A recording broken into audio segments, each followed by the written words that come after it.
Hi everybody, I've just received a very important email about a letter written by a devotee. I will read it for you all. Forgive my pronunciation, I'm not mother language. And since I'm in India, I'm talking only with Indians, so I lost any good pronunciation. Anyway, this letter contains the quotes of Srila Prabhupada, A.C. Bhaktivedanta Swami Prabhupada, who is my most important guru in this life, and I consider the most learned person in the last 1,000 years. Anyway, I think this is a good summary of my thoughts and my feelings after a long time hearing, reading, and realizing many things in longer than 1 year. Okay, so I will read it with you. I hope you can read it. At present, this world is being managed by the Rakshasas. The Rakshasas are man-eaters who eat their own sons. Reference 41 Raja Vidya. And at present, especially on this planet Earth, the influence of Lord Brahma has decreased considerably, and the representatives of Hiranyakashipu, the Rakshasas and demons, have taken charge. Therefore, there is no protection of Brahminical culture and cows, which are the basic prerequisites for all kinds of good fortune. This age is very dangerous because society is being managed by demons and Rakshasas. Reference Srimad Bhagavatam 7.3.13. Years ago, in college student days, having read a popular underground book entitled None Dare Call It Conspiracy, which in essence indicate that the world was being controlled and manipulated by a few extremely wealthy and powerful families, and having later read the above quote in Srila Prabhupada's Raja Vidya, two devotees approached Srila Prabhupada about in 1974 at his quarters in Mayapur Dham. Some of the names mentioned in None Dare Call It Conspiracy were still very much influential in the world, and he was asked if these were the Rakshasas he was referring to. Srila Prabhupada replied, yes. These Rakshasas are not passive. Their well-involved matrix of infrastructure of control covers the world, the whole planet, and their minions are involved in every aspect of modern societies and nations, including political, scientific, legal, educational, economic, military, etc. endeavors all around the world. An international very deep state absolutely control mastership over whatever they survey is the goal of the Rakshasas' agenda at any cost, and their seemingly unlimited financial strength is a means to that end. Now great regimes have been created to smash so many people for the satisfaction of Rakshasas' senses, and this smashing is coming in so many ways besides war, and it will come to that also.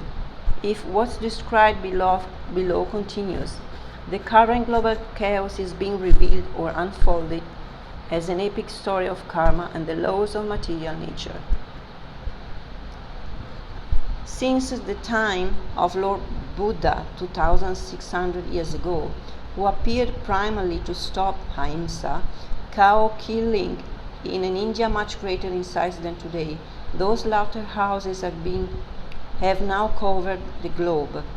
In addition, facilities have been constructed for billions of innocent land animals and sea creatures to be slaughtered annually. Over the centuries, the world has become a killing field. The free will of human beings has brought all this about simply for the satisfaction of the human tongue. The propaganda that one must eat meat or flesh, including fish and eggs, in order to be strong and healthy, is contradicted in nature. The strongest animals on earth, namely the gorilla, the elephant, the hippopotamus, and giraffe, are all vegetarians. The killing field includes human abortions. It may be uncertain whether many human abortions are abortions of those who themselves caused abortion in the past, like parents or surgeons who are getting their just karma. Undoubtedly, much karma is coming upon the people of the world for the millions upon millions of abortions each year. But one thing is certain, the dairy cows and all the other animals and sea creatures being slaughtered at every moment are innocent. It is not their karma.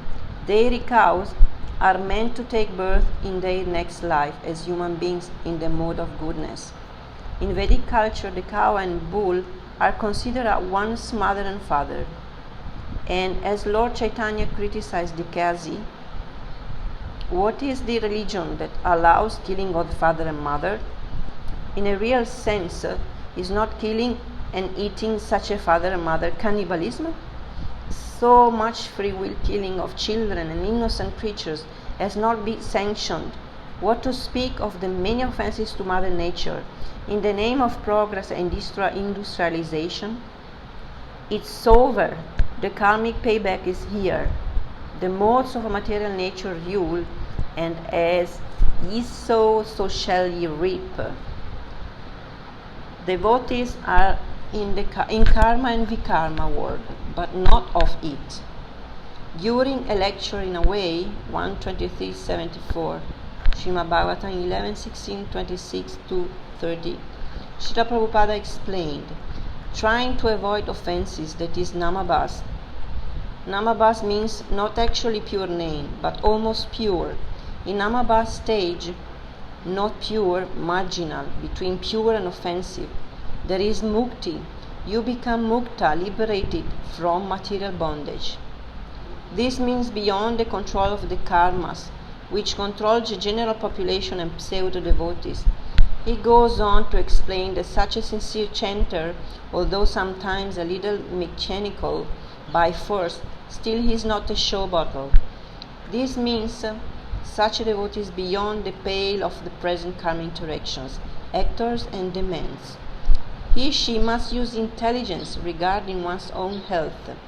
As Srila Prabhupada said, duration of life is our most precious possession. Since Rakshasas are in control, according to Srila Prabhupada, therefore anything being promoted by those in charge of communications or programs as being for the greater good, well-being or benefit of anyone should simply be seen as the opposite of the truth. The Rakshasas identified by his divine grace are cannibals, eating their own sons, and doubtless the sons of others when they ran out of their own.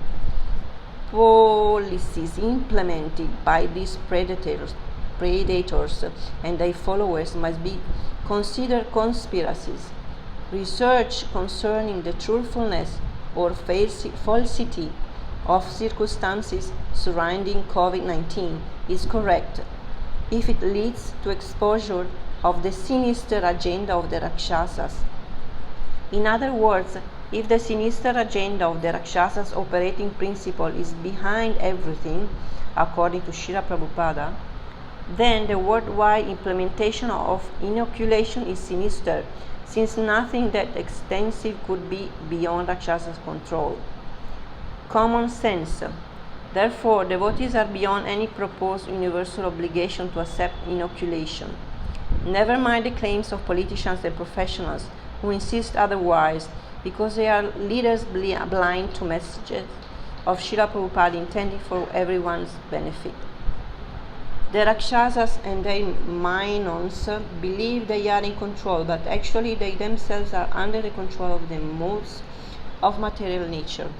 They are behaving as expected and simultaneously acting as delivery system for global karma. In effect, there is a cleansing process going on worldwide to prepare or clear the path for Lord Chaitanya's movement. In this year 534 Gorabda, the golden age, at the same time there is a boiling in the milk going forward within that moment, a boiling which Srila Prabhupada began prior to his disappearance. As long as the slaughterhouses remain open, The cleansing and culling of the general population will continue. The boiling of the milk will also continue as needed. Hare Krishna, all glories to Srila Prabhupada, the word Acharya, your servant, a devotee.